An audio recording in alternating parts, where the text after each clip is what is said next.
ज्या बोगद्याचं वैशिष्ट्य आपण सांगितलेलं होतं त्याच ठिकाणी या कार्यक्रमाचं आयोजन देखील करण्यात आलेलं आहे।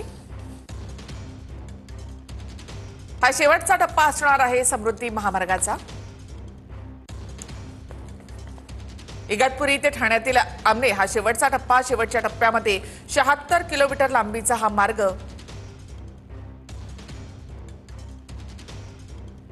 नागपुरातून मुंबईच्या वेशीवर 8 तासांमध्ये यामध्ये पोहोचता येणार आहे।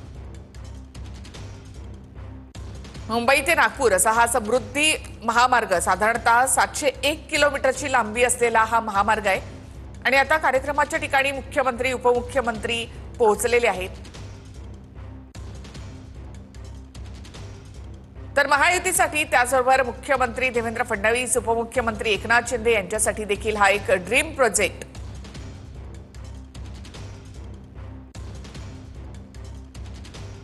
महायुती सरकारसाठीच समृद्धी महामार्ग म्हणजे एक मोठी उपलब्धी आहे।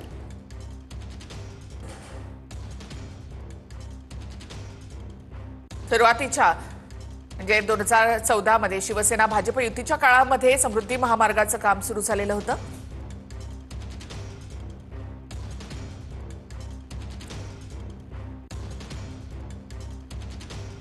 तर या समृद्धी महामार्गाच्या शेवटच्या टप्प्याचा लोकार्पण सोहळा आपण थेट या ठिकाणी पाहतोय।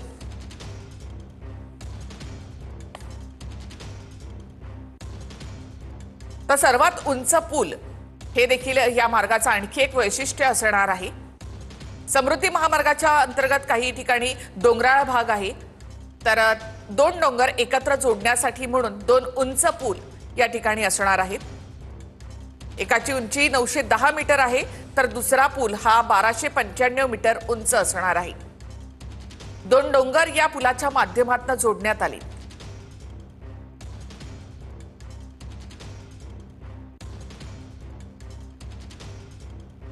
त्याचबरोबर सगळ्यात चॅलेंजिंग होता, आव्हानात्मक होता तो म्हणजे बोगदा।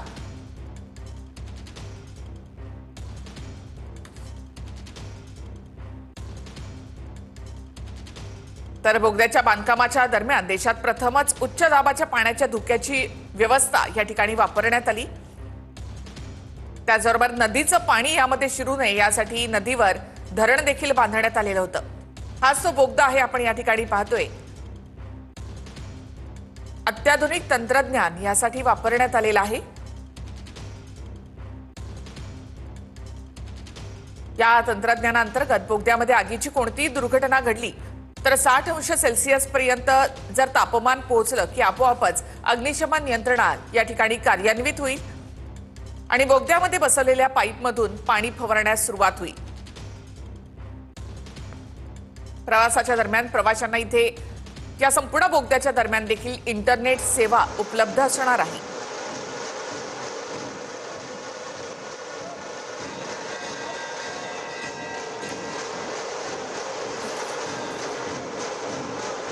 तर राज्यातील सगळ्यात लांब अशा या बोगद्याची वैशिष्ट्य आपण या ठिकाणी पाहूया। दुसऱ्या ठिकाणी आपण एक्सक्लुझिव्ह दृश्य पाहतो समृद्धी महामार्गाची, तर दुसऱ्या ठिकाणी मुख्यमंत्री उपमुख्यमंत्री यांच्या हस्ते फीत कापून याचा लोकार्पण सोहळा। तर हा समृद्धी महामार्ग हिरवाईनं नटलेला संपूर्ण हा परिसर आपण या ठिकाणी पाहतोय।